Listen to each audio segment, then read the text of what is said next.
Hola amigos bibliófilos, y hoy toca un clásico israelí moderno.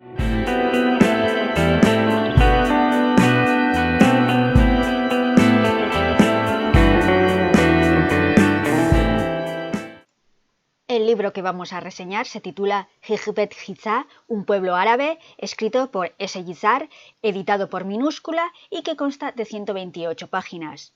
S. Yizar es el seudónimo de Sameh Yizar Smilansky, uno de los maestros de la prosa hebrea contemporánea y uno de los fundadores de la literatura israelí.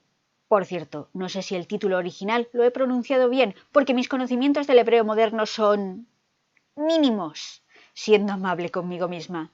Si alguien sabe cómo se pronuncia, que me lo diga. Total, que un pueblo árabe es una novela de 1949. ¡1949! Y lo remarco porque me parece acojonante. ¿Y qué nos cuenta? Pues va de la historia de una patrulla de soldados israelíes, en general muy jóvenes, a quienes han ordenado desalojar un pueblo árabe en la guerra árabe-israelí de 1948. La guerra árabe-israelí del 48 es conocida como Guerra de la Independencia por los israelíes y como Al-Nakba, la catástrofe, por los palestinos, lo cual nos da una idea de quién ganó. El conflicto es complejo, con muchas ramificaciones y muchísimo trasfondo histórico, y podría muy bien dar para un vídeo de 3 horas, pero resumiendo, muchísimo. Y para dar contexto a la novela. Tras la Segunda Guerra Mundial, el mandato británico en la zona se había, levantado y varios países como Jordania o Egipto, tras conseguirla nominalmente en el 22, se formalizaron como países independientes y junto con otros como Yemen o Arabia Saudí formaron la Liga Árabe. También había una población judía a quienes los británicos, más o menos con la boca pequeña, habían prometido un país y hubo una guerra civil. Y a todo ello se sumaba una suma considerable de judíos europeos que querían huir del continente como nadie ha querido huir de Europa nunca. Por lo tanto, en 1947 las Naciones Unidas decidieron repartir el territorio de la Palestina bajo gobierno británico en 2 estados, uno árabe y el otro judío, y establecer un régimen especial para la ciudad de Jerusalén. En una votación, donde, por cierto, los británicos se abstuvieron con todos sus cojonazos. Los judíos, por lo general, acogieron positivamente la decisión, salvo algunos milicianos sionistas más radicales, pero los árabes como que no se lo tomaron bien, y muy pronto se dio una escalada de violencia que podríamos describir como un conflicto intermitente pero continuo, como si fuera la Judea del siglo I. Hasta que en 1948 el Estado judío decidió independizarse como Estado de Israel, porque yo lo valgo, y los países de la Liga Árabe, o parte de ellos, dijeron que de eso nada y los invadieron militarmente. Pero los israelíes, que tenían mejores armas, les dieron sopas con onda y en muy poco tiempo habían ganado la guerra y se habían quedado con todo lo que era el Estado judío de la partición del 47 más el 60% del territorio árabe. Y lo que describe esta novela es la expulsión por parte de los israelíes de los árabes palestinos, porque entre 400 y 600 pueblos árabes fueron saqueados en el periodo de la guerra, convirtiendo a muchos de esos palestinos en refugiados, aún hoy en día. Y es eso lo que vemos, cómo un grupo de soldados jóvenes, siguiendo órdenes que no entienden e incluso creen absurdas, pero obedecen igualmente, desalojan a los habitantes de un pueblo árabe en medio de ningún sitio. Todo esto lo vemos desde el punto de vista de uno de los soldados en un monólogo interno muy denso, porque a pesar de ser un libro delgadito y parecer que lo puedas leer de una sentada, es más complicado de lo que parece. Está lleno de descripciones y de frases donde se nota la querencia del autor por deleitarse con las palabras, por revestir de gravedad y de solemnidad lo que está contando. Todo cuajado de descripciones de un paisaje que obviamente Yizar ama. Y curiosamente, en medio de ese paisaje deslumbrante, de esa luz y ese sol, deja entrever las sombras, como por ejemplo en la página 21. Nunca dirás la enorme fuerza vital que tiene un burro, comentó el radiotelefonista. Ayer le metí 3 balazos a uno y no murió. ¿Dónde se los metiste? Uno aquí en el cuello, otro aquí en la cabeza, debajo de la oreja y el tercero junto al ojo. ¿Y qué? Pues que no murió, que siguió andando como si nada. Anda ya, eso es imposible. Te lo juro, ayer al lado del campamento. Fui a comprobar que el aparato funcionara bien, lo vi rondando cerca de la valla y le disparé. ¿A qué distancia? A ninguna, desde muy cerca, 10 metros o así. ¿Y no murió? ¿De qué? Siguió andando, después se desplomó. Ah, Cuando le di en el cuello, levantó la cabeza y me miró. La sangre le salía ya a borbotones. ¿Pero qué se le ocurre entonces hacer al burro ese? Volver a mordisquear unas hierbas. Le metí otro balazo debajo de la oreja, dio un salto y se quedó allí mirándome. Eso ya fue demasiado para mí. Le metí otro en el ojo, desde más cerca. Dio todavía unos cuantos pasos por la hierba y solo después, muy despacio, como sin ganas, cayó y quedó allí despatarrado. ¡Qué fuerza vital, eh! Porque al final, de lo que habla Guisard es del horror. Cómo las reglas éticas y morales pueden deshacerse en las circunstancias adecuadas. Estos soldados no se diferencian mucho de los que se pueden ver en las películas estadounidenses sobre Vietnam o en la realidad de la guerra de Irak, cuando salieron a la luz las torturas de Abu Ghraib.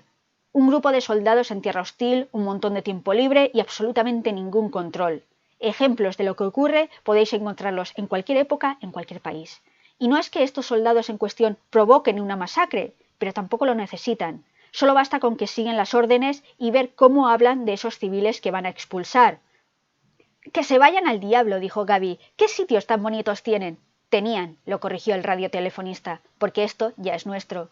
«Lo sería», repuso Gaby, «si lucháramos como debiéramos, porque seguro que saldrían huyendo, ni siquiera intentarían plantarnos cara». «Deja ya a esos asquerosos árabes, si no son ni personas», le contestó el radiotelefonista. Poco a poco el narrador se va sintiendo cada vez peor. Es cada vez más consciente de lo que está viendo, de lo que está presenciando. Es casi como ver a Guisard en tiempo real cayéndose del guindo. Puedes escuchar cómo se le rompe el corazón. A él, un sionista que durante años sería diputado por el partido de Ben Gurión. Y ese hombre, en la página 118, declara: «De repente lo vi todo claro, como iluminado por un relámpago. Al momento me pareció que se había producido un cambio, que las cosas estaban en su sitio, un exilio. Eso es lo que es esto. Un exilio. Este es el aspecto que tiene un exilio. Nosotros los estamos llevando al exilio. No podía permanecer quieto en el sitio, me resultaba insufrible a mí mismo. Vadeé el charco hasta la otra orilla. Allí seguían sentados aquellos ciegos. Al pasar junto a ellos apreté el paso. Salí por la brecha del seto y llegué a la parcela cercada por las chumberas. Los pensamientos se me agolpaban en el cerebro. Yo nunca he vivido la diáspora, me dije. Nunca he sabido lo que es. Pero me han hablado de ella, me lo han contado, me lo han enseñado en clase, lo he oído una y otra vez, en cada esquina, en los libros, en los periódicos, por todas partes. El exilio, la palabra que tocaba mi fibra más sensible. Nuestra cuenta pendiente con el mundo. El exilio. Eso lo he mamado, por lo visto, en la leche de mi madre. ¿Qué es lo que hemos hecho hoy aquí en realidad? Nosotros, los judíos, hemos expulsado a estas gentes y las hemos enviado al exilio». ¡Pum! Puedes escuchar el juvenil idealismo de Guisard hacerse 1000 pedazos.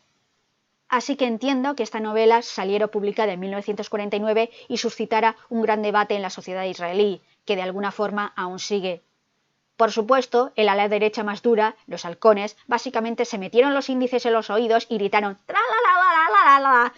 Pero los sectores más progresistas sí que admiten que lo del 48 estuvo mal, que expulsar a toda esa gente fue un poco contrario al derecho internacional. Con peros, claro, porque existe el miedo de que si admiten que hicieron mal, eso daría derecho a los refugiados palestinos a volver a sus casas. Había un artículo de Haaretz, creo, que decía que este miedo no podía frenar el reconocimiento del mal causado porque era un miedo infundado. No estoy tan segura. Como mi profesor de Derecho Internacional Público dijo una vez, Santa Rita Rita, lo que se mantiene durante 100 años de ocupación militar no se quita. Y solo han pasado 70. Pero a efectos prácticos es cierto, no es posible volver al estado de 1948. Ahora vive otra gente ahí, de la misma forma que no puede volverse a las fronteras del 48. Esa batalla está tan perdida que ni jamás la lucha. Ahora se conforma con las de 1968. Que ni de coña. Jamás veréis esas fronteras, jamás. A no ser que, no sé, ocurra un milagro, una catástrofe cósmica o un ejército extranjero muy poderoso os ayude. Que para algo Israel le virló la bomba a los Estados Unidos, que son la única potencia nuclear, que no admite que son potencia nuclear. ¿Para qué quieres saber eso? Pero en fin, centrándonos en el tema de este vídeo. Sí, me ha gustado mucho la novela, aunque por supuesto no la recomiendo si lo que se quiere leer es una comedia, o si lo que se quiere leer es un melodrama clásico, o si lo que se quiere leer es, yo qué sé, una space opera protagonizada por la persona de una tripulación espacial que se encarga de limpiar los baños, porque entonces no. Esta es una novela densa, opresiva pese a sus amplios espacios, donde en medio de toda la luminosidad el autor te muestra la oscuridad, y en la que nos habla de una realidad histórica con honestidad desde el punto de vista de quienes al final resultaron los vencedores. Y ya está, eso es todo. Esa es la reseña. Sí, podría haber hecho la reseña de un libro que de hecho no es tan corto y tampoco sea tan problemático en cuanto a la realidad histórica y actual que plasma, que podría perfectamente haber hecho una reseña de A la caza del amor, de Nancy Mitford, pero no. Porque es que lo que tengo que decir de la novela de Nancy Mitford creo que no da para una reseña y porque realmente Un pueblo árabe me gustó mucho como novela. Pero recordaros a todos que los comentarios de YouTube no son un buen medio para hacer aquí crítica política. Va en serio, que puedo cerrar estos comentarios más rápido que EA, un estudio de desarrollo que trabaja para ellos. Yo os lo advierto.